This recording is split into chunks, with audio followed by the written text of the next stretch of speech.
নির্বাচনকে সামনে রেখে কথার লড়াই আর প্রতিশ্রুতিতে মাছ গরম করছে বিজেপি আর কংগ্রেস। এরই মধ্যে মঙ্গলবার চাকরি ও গরিব কৃষকদের অর্থ সহায়তার প্রতিশ্রুতি দিয়ে নির্বাচনী ইশতেহার প্রকাশ করল কংগ্রেস। এদিকে আগামীকাল একই দিনে পশ্চিমবঙ্গে সমাবেশ করবেন মোদি এবং মমতা। বিজেপি নেতার কথার সমুচিত জবাব দিতে চান তৃণমূল এই নেত্রী। 11 এপ্রিল থেকে শুরু হতে যাচ্ছে ভারতের লোকসভা নির্বাচন। প্রতিদ্বন্দ্বিতাপূর্ণ ও উৎসবমুখর অবস্থার মধ্যেই মঙ্গলবার নয়াদিল্লিতে নির্বাচনী ইশতেহার প্রকাশ করল কংগ্রেস। কংগ্রেসের ইশতেহারের নাম দেয়া হয়েছে ওয়েল অ্যান্ড ওয়েলফেয়ার।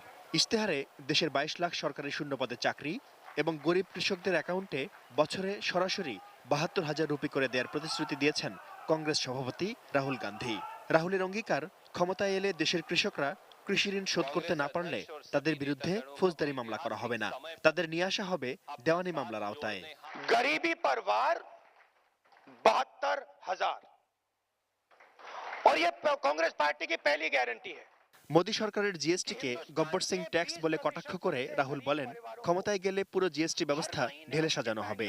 দেশের গড় জাতীয় উৎপাদনের 6% শিক্ষাক্ষেত্রে বরাদ্দ করা হবে বলেও প্রতিশ্রুতি দেন কংগ্রেস সভাপতি। जो नरेंद्र मोदी जी ने नोटबंदी करके जीएसटी करके हिंदुस्तान की अर्थव्यवस्था की धज्जियां उड़ा दी हैं, जैम कर दी पूरी अर्थव्यवस्था को, वो अर्थव्यवस्था एक बार फिर जंप स्टार्ट होकर चालू हो जाएगी। এদিকে একই দিনে নির্বাচনী সমাবেশ করতে যাচ্ছেন নরেন্দ্র মোদী ও মমতা ব্যানার্জি। বিজেপি নেতার কথার উচিত জবাব দিতে চান তৃণমূল নেত্রী। বুধবার শিলিগুড়িতে সমাবেশে অংশ নেবেন মোদী। এরপর যাবেন কলকাতার ব্রিগেড ময়দানে। মোদীর জনসভার পরই কোচবিহারের দিনহাটায় সমাবেশ করবে তৃণমূল। মোদীর সভা শেষ হলেই শুরু হবে মমতার জনসভা। কারণ মমতা ব্যানার্জি মনে করছেন, প্রধানমন্ত্রী যা বলবেন উত্তরবঙ্গের মাটিতে দাঁড়িয়েই তার সমুচিত জবাব দেওয়া উচিত। তাই ধারণা করা হচ্ছে, দুই শীর্ষ নেতার কথার লড়াই শুরু হবে উত্তরবঙ্গ থেকেই।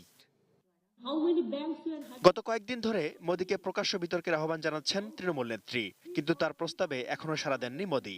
তাই রাজ্যে নির্বাচনী প্রচারের শুরুতেই মোদীর একতরফা প্রচার ঠেকাতেই রাজনৈতিক কৌশলের আশ্রয় নিচ্ছেন Mamata Banerjee. Shaon Mahfuz, desk report, ATN news.